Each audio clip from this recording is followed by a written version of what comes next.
قبر میں یہ لکھا ہوا قرآن رکھ دیا آپ نے اور یہ سوچا کہ ہماری میت قرآن لے کر جا رہی ہے. میاں قرآن یہ ورقی قرآن نہیں کہہ رہا ہوں میں، قرآن وہ نفس قرآن جو لوح محفوظ میں ہے اور تمہارے دلوں میں اترا ہوا. سفارش قرآن کی مردود نہیں ہوتی.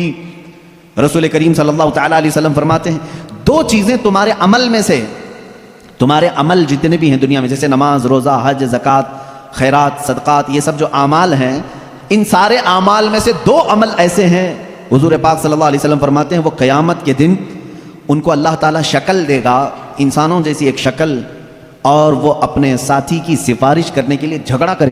روزانہ دینی معلومات حاصل کرنے کے لیے چینل کو ابھی سبسکرائب کریں، ہماری ویڈیو کو لائک اور شیئر لازمی کریں. صلی اللہ تعالیٰ علیہ وسلم سے صحابہ اکرام نے فرمایا، عرض کیا آقا دنیا سے جانے کے وقت سب سے اچھی چیز کیا لے کر کے جائیں اس دنیا میں؟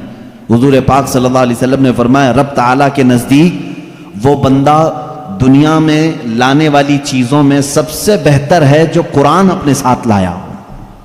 قرآن اپنے ساتھ لایا ہو مطلب کیا ہے؟ قبر میں یہ لکھا ہوا قرآن رکھ دیا آپ نے اور یہ سوچا کہ ہماری میت قرآن لے کر جا رہی ہے. میاں قرآن یہ ورقی قرآن نہیں کہہ رہا ہوں میں، قرآن وہ نفس قرآن جو لوح محفوظ میں ہے اور تمہارے دلوں میں اترا ہوا ہے، اس قرآن کی بات کر رہا ہوں.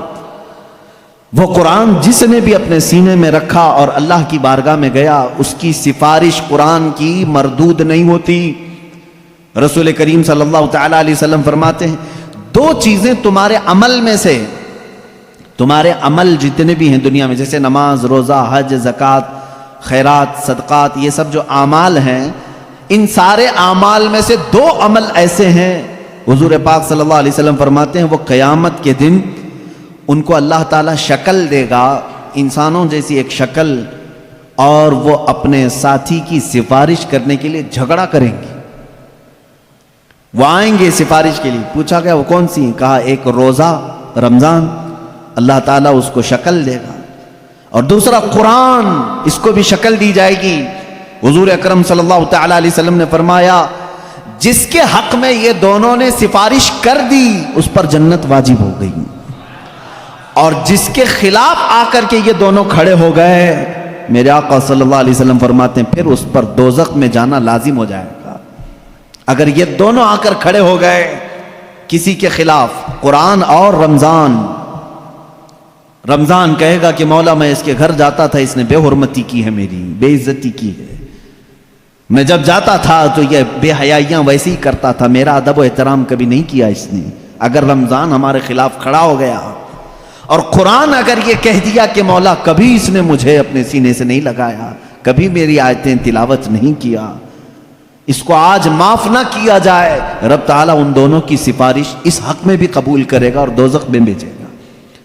اللہ کے رسول صلی اللہ تعالیٰ علیہ وسلم جو سید المعصومین ہیں، بخشے ہوئے ہیں، وہ دعا یہ کرتے تھے اللہم اجعل القرآن حجتا لنا لا حجتا علینا. اے اللہ قرآن کو قیامت کے دن ہمارا سفارشی بنا، ہمارے خلاف مقدمہ کرنے والا نہ بنا.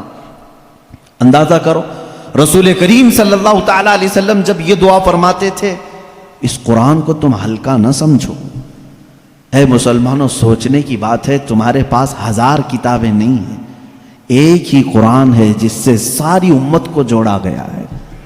اور حد تو یہ بھی ہے اسلام میں، اسلام کے نام پر 70 سے زیادہ فرقے بنے، بہت فرقے بنے، ہر صدی میں کچھ نہ کچھ فرقے جنم لیتے رہے اور مرتے بھی رہے، آج بھی ہیں 70 سے زیادہ فرقے پائے جاتے ہیں.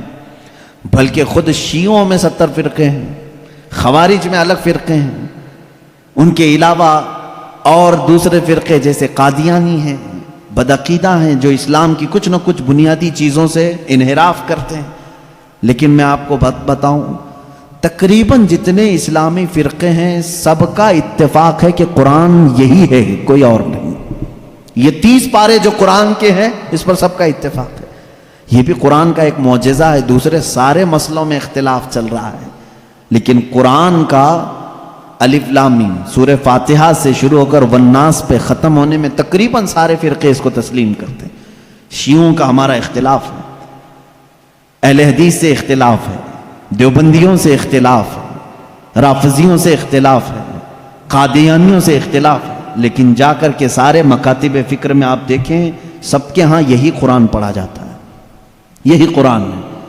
اسی لیے میں کہتا ہوں ایک قرآن ہے، لیکن اس امت نے اس کو اتنا بوجھل کیوں سمجھا ہے، اس کو اتنا بھاری کیوں سمجھا ہے، جبکہ وہ مولا اسی قرآن میں یوں فرماتا ہے، ایک بار نہیں 4 بار فرما رہا ہے، وَلَقَدْ يَسَّرْنَا الْقُرْآنَ لِلذِّكْرِ فَهَلْ مِن مُدَّكِرٍ۔ ہم نے قرآن کو یاد کرنے کے لیے آسان بنایا ہے، ہر کوئی یاد کرنے والا، اور وہ اتنا آسان ہے، اتنا آسان ہے۔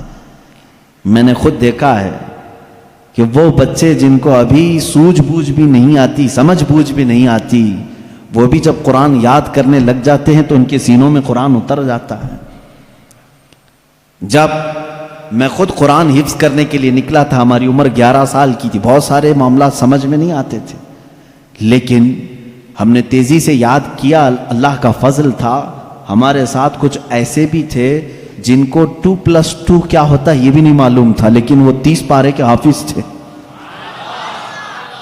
دوسری چیزوں میں اگرچہ ذہن کند ہو، لیکن قرآن ایک معجزہ ہے جو یاد کرنے والے کے سینے میں اتر جاتا ہے۔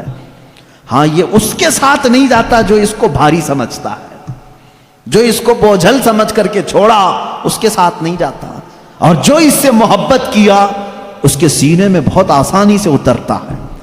میں نے تو محسوس کیا ہے، ہمارے ساتھ ایسا بھی ہوتا رہا ہے، استاد بیٹھے ہوئے ہیں سنتے رہتے تھے، ایک دن کا اتفاق ایسا ہوا کہ خبر یہ لگی کہ کل شاید استاد آنے والے نہیں ہیں، موج مستی کرتے ہیں سارے، کل کا تو سبق چھٹی ہے، کچھ یاد نہیں، کیونکہ پہلے ہی معلوم ہو گیا استاد نہیں آنے والے ہیں، اور صبح 8 بجے سے کلاس چلتی تھی، 9 بجے تک نہیں آئے تو پکا ہو گیا کہ آئیں گی، کلاس بند کر کے نکلنے ہی والے تھے کہ استاد سامنے نظر آ گئے۔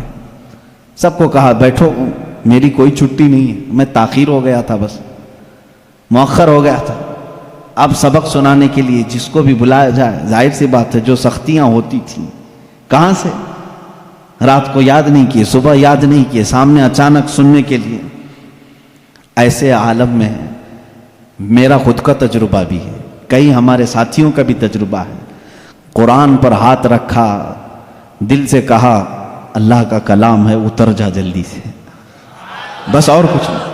شاید 10 منٹ لگے ہوں، 15 منٹ لگے ہوں، قرآن کے 2 صفحے یاد ہو جاتے تھے۔ جتنی جلدی پانی ہضم نہیں ہوتا اس سے جلدی قرآن یاد ہوتا تھا۔